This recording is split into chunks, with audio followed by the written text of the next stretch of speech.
Automation শব্দটি শোনার সাথে সাথে আপনাদের মনে কেমন ভিশন আসবে? অসংখ্য অত্যাধুনিক মেশিনস, রোবোটিক আর্মস একের পর এক অনবরত কাজ করে যাচ্ছে, তাই তো?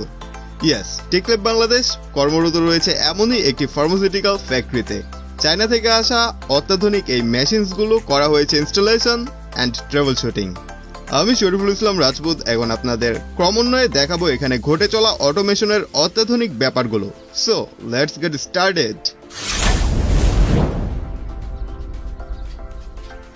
ঢাকা মিরপুরে অবস্থিত এই ফার্মাসিউটিক্যাল ফ্যাক্টরিটিতে দীর্ঘ সময় হাতের আদলে তৈরি হচ্ছিল এ ধরনের টেস্ট কিট, কিন্তু এবার সময় এসেছে আধুনিক প্রযুক্তিকে কাজে লাগিয়ে অটোমেশনের আদলে মানুষের বড় ধরনের চাহিদাকে পূরণ করার জন্য বড় ধরনের প্রোডাকশনের।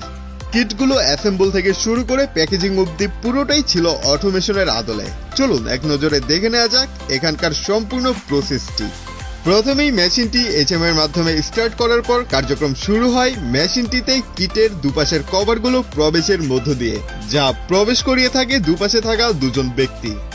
এরপর কভারগুলোর পজিশন ভুল থাকলে তা ঠিক করা থেকে শুরু করে যাবতীয় ম্যাটেরিয়ালস ভেতরে প্রবেশ করানো, সঠিক মাপে সাইজ করা, জোড়া লাগানো ইত্যাদি এখানেই সম্পন্ন হবে।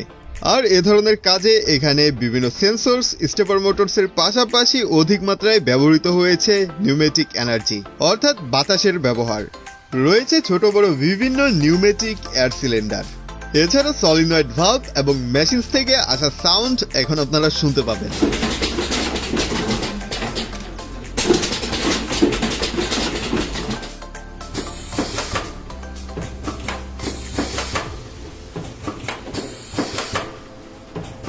খুবই চমৎকার, তাই তো? হ্যাঁ, এবার যখন টেস্ট কিট তৈরি সম্পূর্ণ হলো, এবার পালা প্যাকেজিং এর। আর প্যাকেজিং এর জন্য রয়েছে সম্পূর্ণ আলাদা সেকশন। কিট তৈরির পর অটোমেটিক স্থানান্তর হচ্ছিল প্যাকেজিং সেকশনে। প্রতিটা কিটের সাথে দেয়া হচ্ছিল একটি করে সিলিকা জেল প্যাকেট। এবার ফাইনালি প্যাকেটে প্রবেশের পর সম্পূর্ণটা হিটার মাধ্যমে সিল করার মাধ্যমে কার্যক্রম সম্পূর্ণ হচ্ছিল এক একটা টেস্ট কিট তৈরির। সো এ ধরনের মেশিনসগুলোর যেমন বহু অ্যাডভান্টেজ রয়েছে, তেমনি কাজগুলো খুবই সেন্সিটিভ হওয়াতে প্রয়োজন হয় মানসম্মত সার্ভিসিং অ্যান্ড মেইনটেনেন্সের। আর টেকল্যাব বাংলাদেশ প্রতিনিয়ত নিয়োজিত রয়েছে জটিল থেকে জটিলতর অটোমেশনের সেবা প্রদানে। আমরা এই টেস্ট কিট তৈরির মেশিনটিতে প্রথম অবস্থায় চিহ্নিত করেছিলাম এর বিভিন্ন অংশ কাজ না করার মতো সমস্যা, প্রসেস চলাকালীন সময়ে হঠাৎ মেশিন বন্ধ হওয়ার মতো জটিলতা। এছাড়া আর্মসগুলোর অস্বাভাবিক কার্যক্রম থেকে শুরু করে কিট তৈরির র মেটেরিয়ালগুলো সঠিক মাপে কেটে নেওয়া এবং সঠিক স্থানে স্থাপন করাতে ছিল বড় ধরনের সমস্যা। আর এই সমস্যাগুলোর সমাধান নিয়ে টেকল্যাব বাংলাদেশ সক্ষম হয় সম্পূর্ণ মেশিনটিকে সঠিকভাবে পরিচালনা করতে।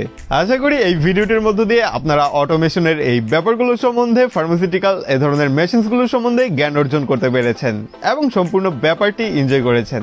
অবশ্যই টেকল্যাব বাংলাদেশের সঙ্গেই থাকুন। এছাড়া যে কোনো ধরনের অটোমেশনের কন্ট্রাক্ট আমাদের দিতে চাইলে সহজেই যোগাযোগ করতে পারেন টেকল্যাব বাংলাদেশে। আমাদের সার্ভিসগুলো হচ্ছে PLC VFD HMI based project design and development, SCADA based project design and development, machine design and development. রয়েছে pharmaceutical machines installation, programming and calibration, food and beverage machines installation, programming and calibration এবং indoor outdoor substation design, installation and commissioning. এছাড়াও আমাদের রয়েছে training programme. Diploma এবং B.Sc স্টুডেন্টসদের জন্য রয়েছে industrial অটোমেশনের উপর মানসম্মত ইন্টার্নশিপের ব্যবস্থা। পাশাপাশি চাকরিজীবীদের জন্য রয়েছে প্রফেশনাল ইন্ডাস্ট্রিয়াল অটোমেশন কোর্স, যা একজন দক্ষ ইঞ্জিনিয়ার হিসেবে নিজেকে গড়ে তুলতে আপনার জীবনে বিশেষ ভূমিকা পালন করতে চলেছে। সো আজকের মতো বিদায় নিচ্ছি, চলে এসেছি নেক্সট ভিডিওতে। Good bye.